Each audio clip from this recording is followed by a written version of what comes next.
On today's show, I am going to tell you why the Clippers will not be found guilty and we're going to be okay.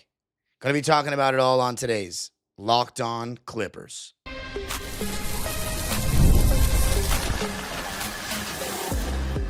You are Locked On Clippers, your daily Los Angeles Clippers podcast, part of the Locked On Podcast Network, your team every day.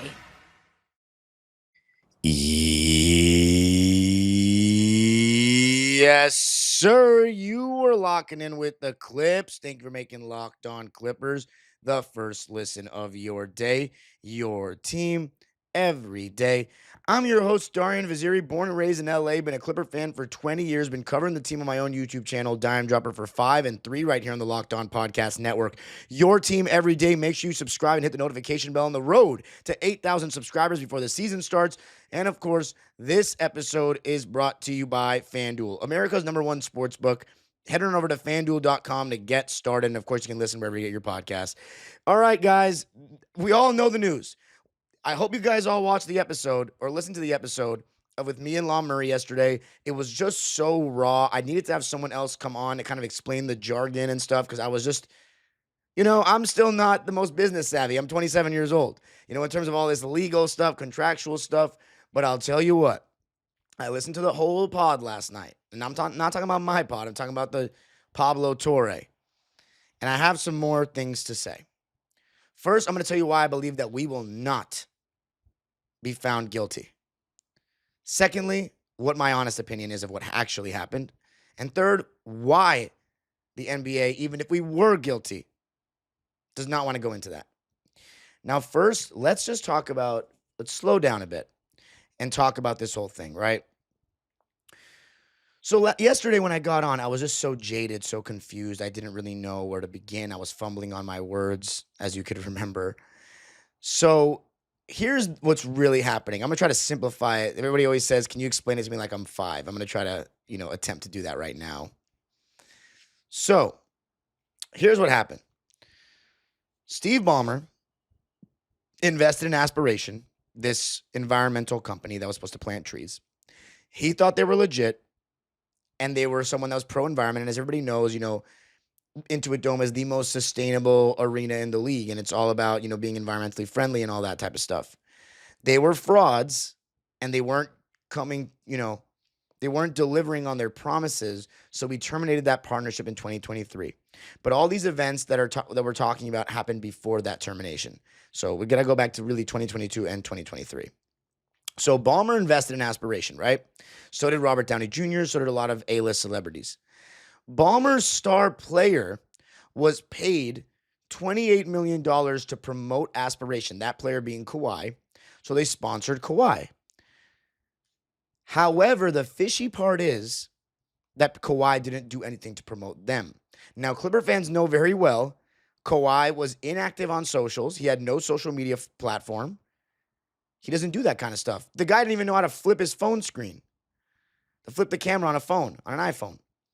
So the part that's fishy is what company pays someone $28 million, which was more than all those other celebrities were getting paid, to not promote them at all?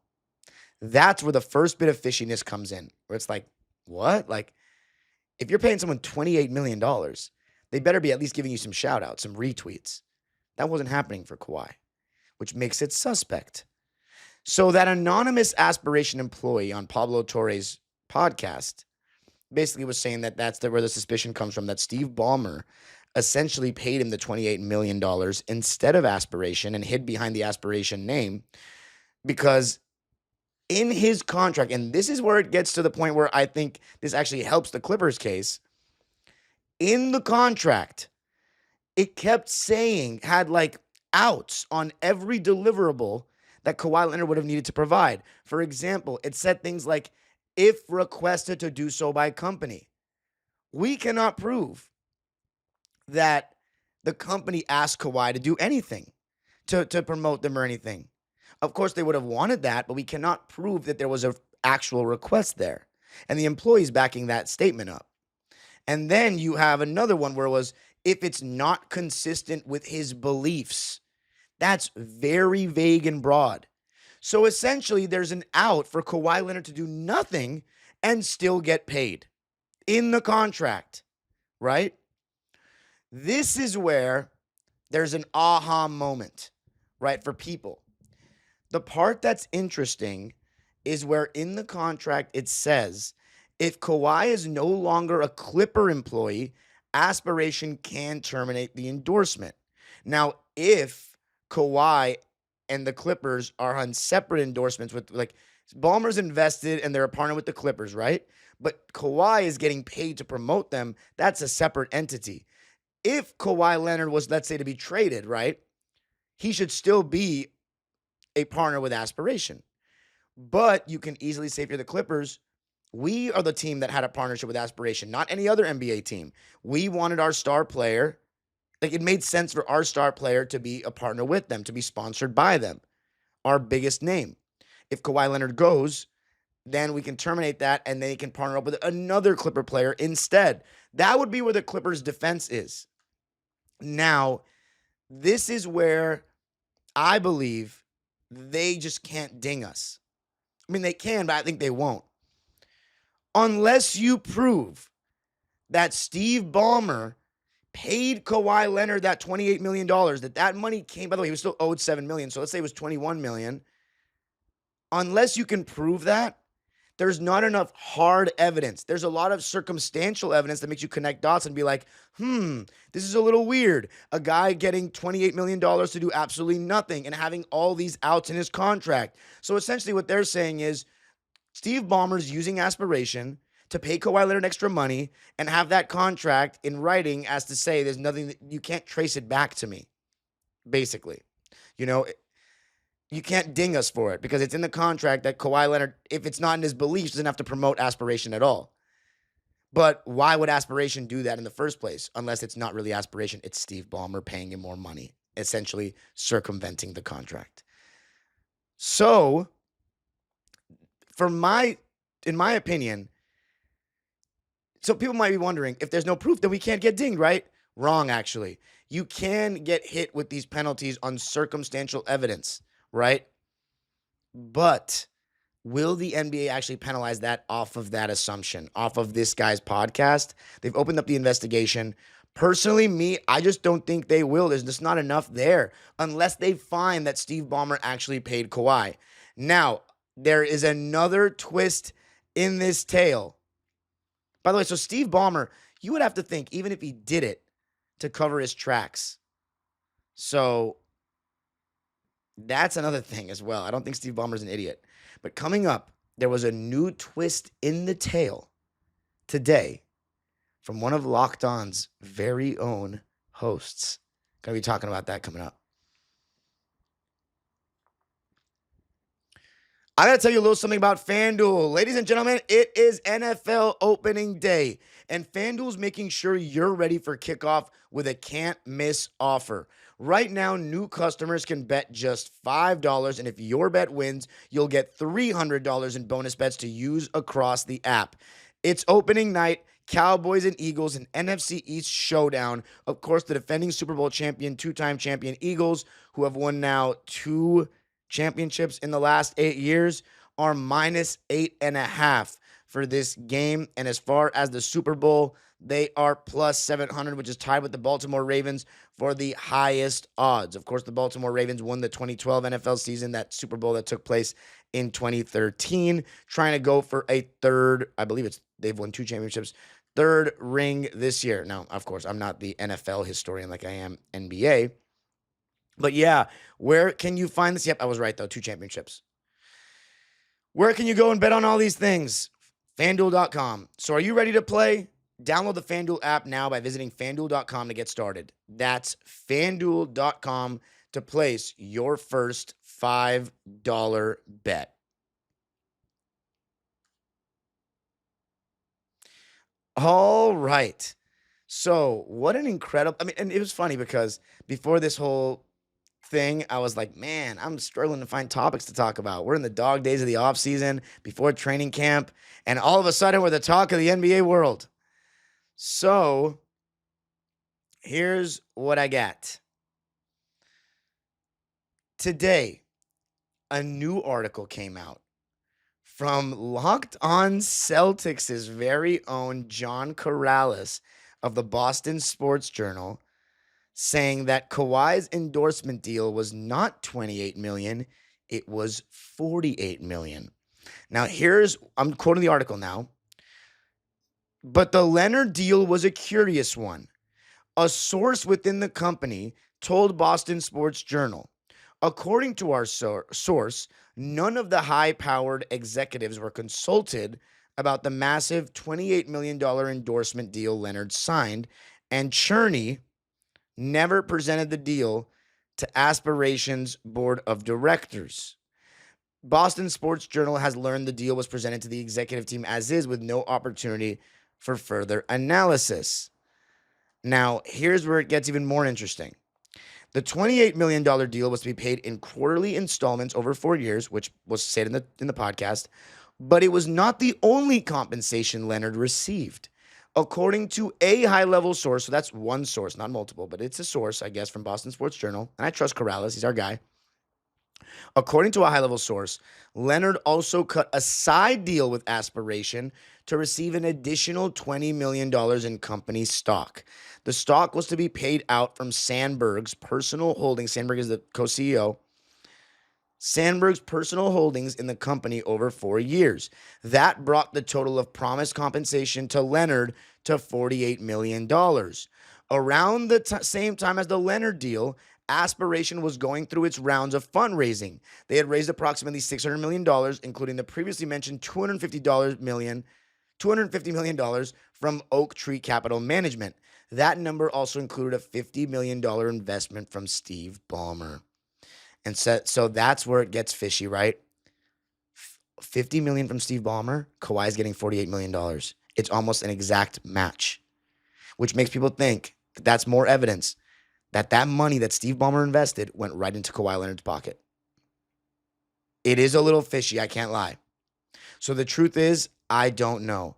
You know, the Clipper fan in me wants to believe that Steve Ballmer would never do such a thing, that Steve Ballmer plays by the rules, and there's no reason for Steve Ballmer to pay Kawhi Leonard extra money when we've already acquiesced to all his demands. We've tried to get him a point guard. We got him his second star upon arrival. We've let him load manage. We've let him bring his medical guys in.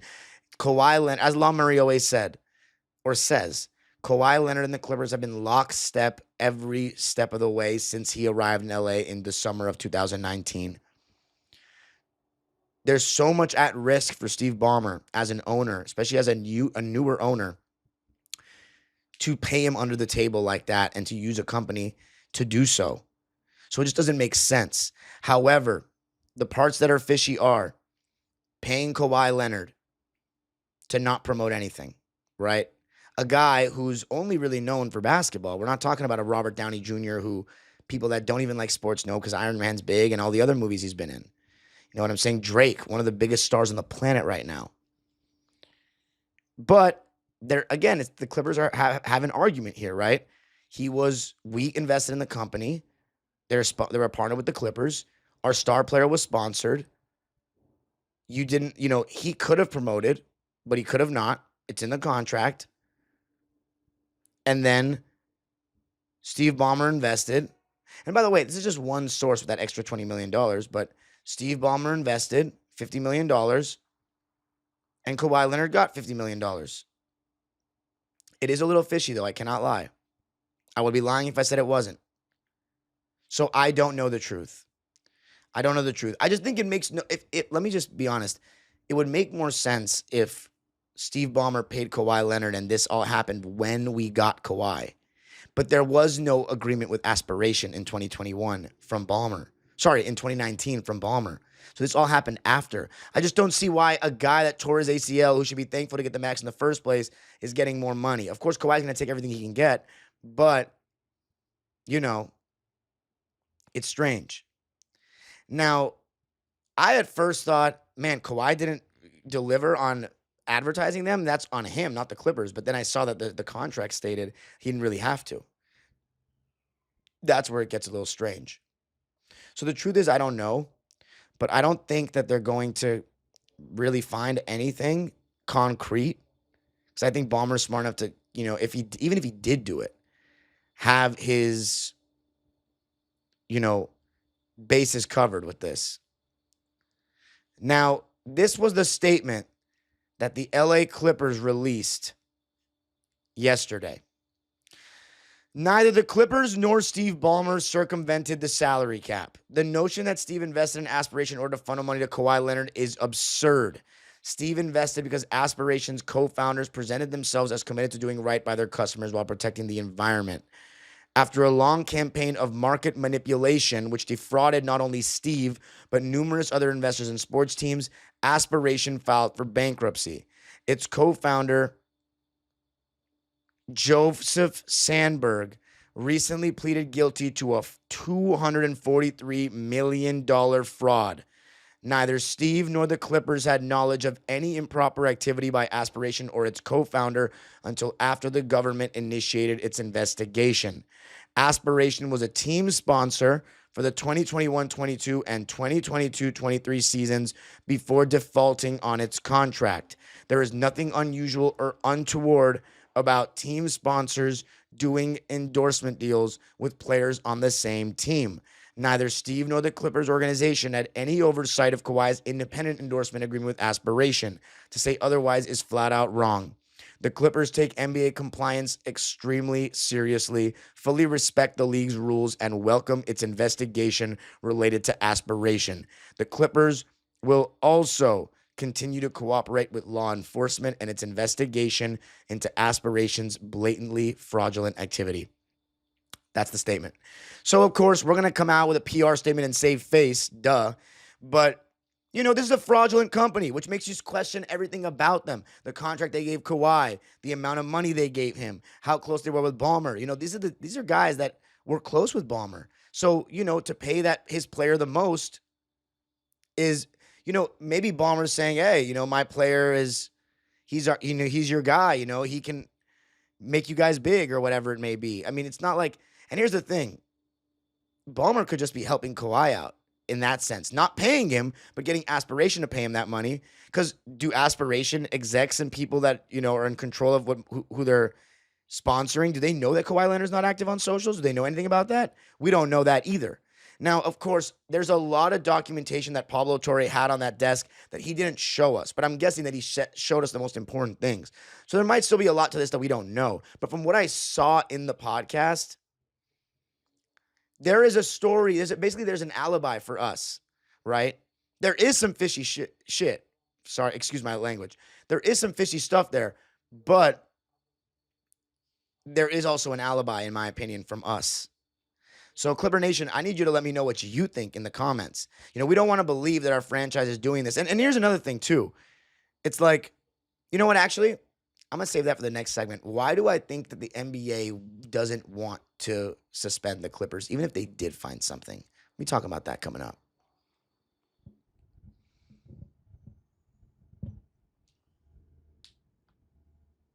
All right. So, this is an insane thing to be covering.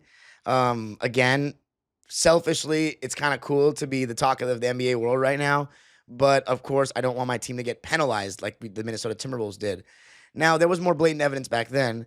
Here's the thing about this. I don't believe they're going to find anything concrete.